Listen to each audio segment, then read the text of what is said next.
All right, I got a question for Gemini. Also, I got the dog with me here today. Look at him. He's so cute, so handsome. You studying with me today? You hanging out, chilling? You rested up? You gonna go for another walk? All right. So my question for Gemini is regarding envy versus aspiration for faith. The question I proposed: if envy is a sin, is it considered wrong for someone to envy the faith of some that someone else has? For example, if someone has no faith and is struggling to acquire faith, but their friend has faith and is prospering, um, and is abundant in their faith or is prospering in real life versus the other person struggling, is it wrong to wish that the person who is struggling or trying to find faith but just doesn't feel it? Is it wrong for them to wish that they could have faith in God as their friend does? Is this a form of envy?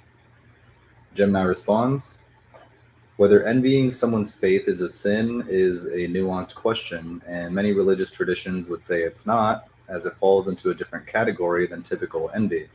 It's generally not considered wrong to wish for a positive quality you lack, like faith. The key distinction lies in the motive behind the desire. Ooh, all right. Envy versus aspiration.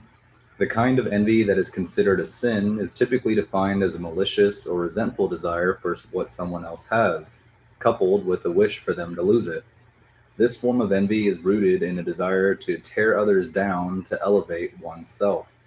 For example, wishing your friend would lose their faith so you would feel better about your own lack of it would be sinful envy.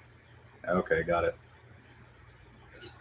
So just being jealous of it, it's fine because you want it for yourself. The problem comes when you're trying to take it away from someone else in order to make yourself feel better, or take it from someone else in order to give it to yourself or someone that you like to make you feel better.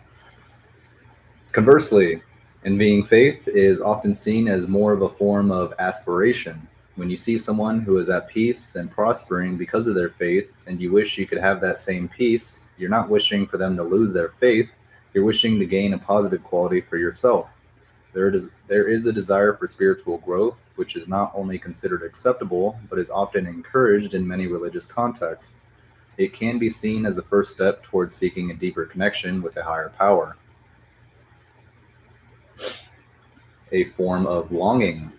Instead of being a form of envy, this dog's hair is getting my nose. This dog comes over and he starts shedding, and his hair goes flying all over the place. I'm getting a little bit out of my face. Thank you very much. Jeez, all over my hands. I can still feel it on my face. All right. A form of longing. Instead of being a form of envy, this feeling can be described as a longing or a yearning. It is a desire to have a closer relationship with a higher power, inspired by someone else's example. This longing is a starting point for a spiritual journey. It's a recognition of a lack in your own life and a desire to fill that void with something you perceive as good and beneficial. In many traditions, this yearning can be seen as a positive sign that a person is open to spiritual exploration. In short, while the word envy might be used in a casual sense, the feeling you describe is not the sinful form of envy. It is an aspiration for a good quality, not a malicious desire for someone else to lose theirs. It's not considered wrong, and it's often seen as a positive step towards personal and spiritual growth. All right, solid answer. So, not technically. Getting the technicalities here. I'm still reading the Bible. I think I'm still in Leviticus, so still getting through that. But learning some things and trying to clear up some nuances, some discrepancies, and um, get some clearer answers on what people actually believe and where they really want to go with everything. All right, cool.